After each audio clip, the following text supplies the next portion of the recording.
I'm Josie, the Mindful Cook, and welcome to the fourth in my series, Good Mood Foods. Apologies that this one is slightly later than scheduled. It's my April retreat this weekend, so I've been really busy working on that. But today I'm going to talk to you about the popular spice turmeric. Now, turmeric is actually one of the best-selling health supplements around on the market at the moment, and it's also the basis for an awful lot of plant-based medicine. So all this stuff suggests that it's really good for us.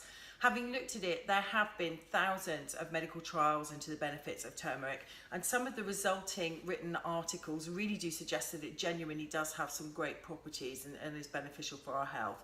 So I'll talk about that in a bit more detail later. Let's just have a look at how you get it and the form though. So this is the form that most of you are probably familiar with, the powdered format that you get off the shelf at supermarkets. It's got that beautiful vivid orange hue to it, and it's actually a compound that is present in the pigment called curcumin that is responsible for the health-giving properties.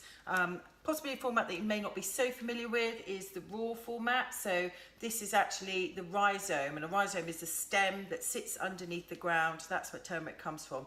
It's the same family as ginger and galangal, so you might think it looks a bit like ginger root. That's because it's the same family. And if you can get hold of this form for your cooking, then more the better. It is actually available in a popular, rather expensive UK supermarket in the fresh herb section, so you can get hold of that. If you are going to use that and work with that in your cooking though, I would recommend that you wear some gloves, because the yellow can really stick around on your fingers for days. So let's move on to talk about some of the health benefits that have been associated to turmeric. Many of you, I'm sure, will have heard that it's anti-inflammatory. Specifically, what's been written about in this area is that curcumin has the ability to block the activity of substances in the body that can cause inflammation.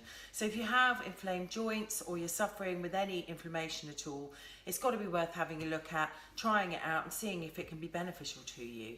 Other things that have been written about as far as benefits are concerned is that it's antioxidant and it's also anti-carcinogenic. So if you think about the diseases that attack our cells, it's been documented that turmeric, or specifically curcumin, can help our cells to defend themselves against those kind of diseases. So all in all, there's a lot of evidence out there to suggest that it's good, and it's certainly worth including more of it within our diets. So I guess naturally the next question is, well, how do you do that? In what form and to what extent? Well, certainly simply just cooking with it more will help. In terms of the form, the powder, it is slightly debatable how much curcumin is in it. There's certainly some in there, so if that's all you can get your hands on, then perhaps just cook more with it. Include it more in dishes that you perhaps wouldn't have before. If you can get hold of the root, then fantastic. Clearly it's going to be a purer form to use in your cooking. If you would like some suggestions for recipes that use turmeric, I've got a couple of great recipes on my website for curries. One is a coconut monkfish curry, which is just stunning, and another one is an Indonesian rendang that you can either put meat into or you can just have it as veggie. So try both of those. If you're really, really keen to incorporate more of this into your diet, then why not actually think about taking on some of the dietary supplements yourself? When you're looking for them, look for those that say they have an extract of curcumin in them, so that you get the best that you can get, and just use those to supplement your balanced diet essentially. I think that pretty much covers it. I really hope that's been useful to you. Certainly been interesting for me.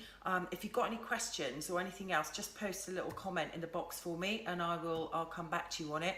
Likewise, I haven't actually decided what I'm going to do next week yet. I will be back, hopefully on time this next week.